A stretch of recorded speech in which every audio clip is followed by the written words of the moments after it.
जी students, अस्सलाम वालेकुम। बच्चों, आज हम करेंगे प्रैक्टिकल नियॉन फ्लैश लैम्प को यूज़ करते हुए अननोन हाई रेजिस्टेंस को फाइंड आउट करना।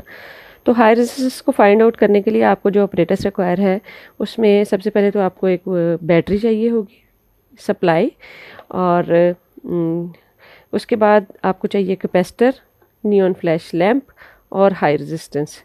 हाई रेजिस्टेंसेस आपको काफ़ी चाहिए होंगी और उसके साथ अननोन हाई रेजिस्टेंस भी आपको एक रिक्वायर है जो कि मेगा ओम्स में होगी, और उसके साथ आपको चाहिए एक स्टॉप वॉच।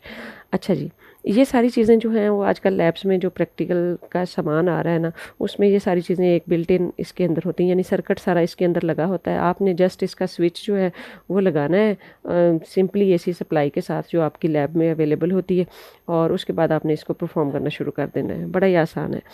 अच्छा, लेकिन अगर आपने ना भी ये चीज़ें हों, जो पहले हमारे पास मैनुअल होता था ना, उसमें हम यही करते थे, हमने बैटरी को और रजिस्टर को थ्रू की होता है स्विच, तो इसके ज़रिए आपने क्या करना है, इसको सीरीज़ में लैंप के साथ कनेक्ट कर लेना है। ये देखें, ये चीज़ें जो है ना ये सीरीज़ में एक दूसरे के साथ जुड़ी हुई हैं, लेकिन कैपेसिटर को आपने लैंप के पैरेलल में लगा देना है।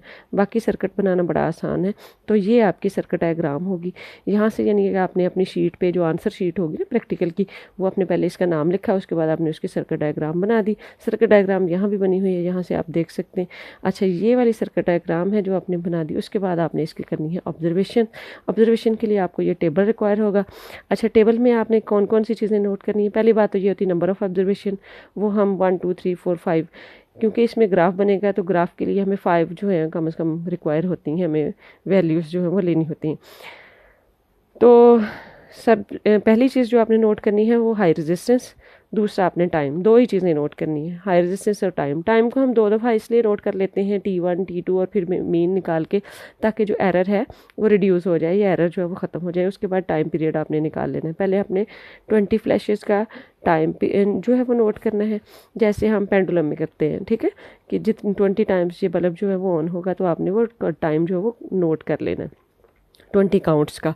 उसके बाद आपने उसको 20 से डिवाइड करके जो टोटल टाइम आपका मीन आया होगा उसको आप 20 से डिवाइड करेंगे तो आपके पास इसका टाइम पीरियड निकल आएगा।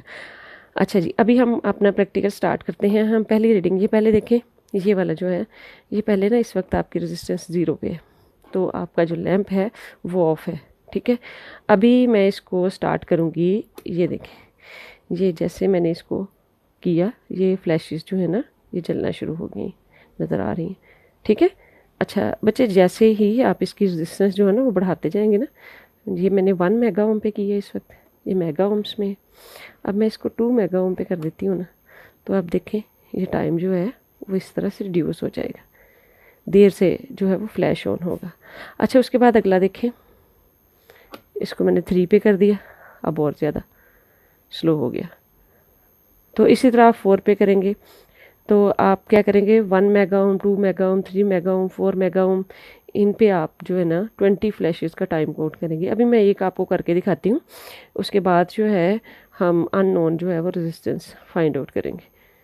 बच्चों, ये है स्टॉप वॉच। इसको आपने यूज़ कैसे करना है, इसमें ये आमतौर पे जो लैब में आपके पास आजकल अवेलेबल है वो इस तरह की होती हैं। आपने ये वाला बटन जो है इसको आपने, ये आपका स्टार्ट का बटन है, ये आपकी स्टॉप वॉच जो है वो ऑन हो गई। इसके साथ आप 20 काउंट गिनते जाएंगे और फिर आप क्या करेंगे, इसी को आप स्टॉप करेंगे।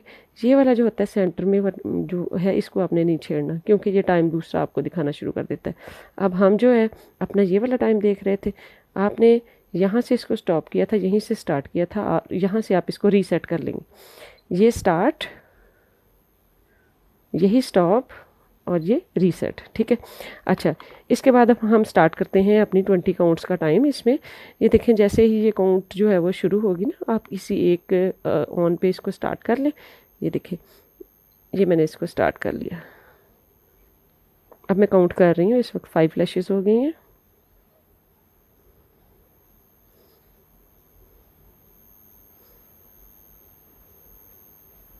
जी 20 फ्लैशेस हो गई हमारी।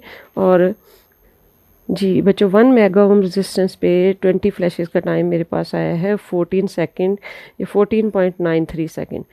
तो अब आप यही वाली चीज़ जो है वो आप फ़ौरन यहाँ पे नोट कर लेंगे अपनी शीट में।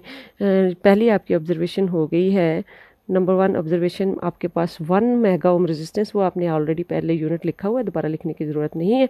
और आपका टाइम जो है वो आया है 14.93 सेकेंड्स। अच्छा जी, अब मैं नेक्स्ट जो है ना इसको सेकंड टाइम करती हूँ, फिर मैं इन दोनों का मीन निकालूंगी। मैंने इसको जब सेकंड टाइम किया तो मेरे पास टाइम आया है 14.38 सेकेंड। अब मैं क्या करूँगी, इन दोनों का मीन निकालूंगी। यहाँ पे टाइम इन दोनों को प्लस करें, 2 पे डिवाइड करेंगे तो फिर मेरे पास इसका मीन टाइम आ जाएगा। जी बच्चों, अब मैंने ना ये देखें 2 मेगा ओम पे, 3 मेगा ओम पे, 4 मेगा ओम पे ना मैंने ये सारी जो रीडिंग्स थी ये वाली ये नोट की हैं टाइम की। तो और उनके बाद उनका टाइम पीरियड भी निकाल लिया। अब जो 5 है वो अननोन, वो मुझे रेजिस्टेंस नहीं पता, मैंने रेजिस्टेंस उसको अननोन लिखा है और उसका मैंने टाइम नोट किया है, जो मेरा मीन टाइम आया 3.39। अच्छा, अब क्या करना है, अब मैंने सिर्फ और सिर्फ इसका ग्राफ ड्रा करना है। ग्राफ ड्रा करने से मुझे पता चल जाएगा कि अननोन रेजिस्टेंस जो है वो ग्राफ से फाइंड आउट हो जाएगी कि कितनी है। ग्राफ ड्रा करने के लिए आपको ग्राफ पेपर की ज़रूरत होगी, और ग्राफ पेपर ये है बच्चों ग्राफ पेपर। तो ग्राफ पेपर में आप ग्राफ ड्रा करने से पहले ये आपको लैब से मिल जाएगा, जहाँ पे आप प्रैक्टिकल परफॉर्म कर रहे होते हैं वहाँ से लैब से मिल जाएगा। लेकिन अगर आपने अपनी नोटबुक का बनाना है तो नोटबुक के पीछे ये वाले ग्राफ पेपर जो है ना वो दिए होते हैं। तो अब हमने क्या करना है, हमने रजिस्टेंस और टाइम के दरमियान, ये टाइम पीरियड और रेजिस्टेंस, इन दोनों के दरमियान ग्राफ प्लॉट करना है। अभी मैं आपको ग्राफ प्लॉट करके दिखाती हूँ कि हमने कैसे ग्राफ प्लॉट करना है, ठीक है।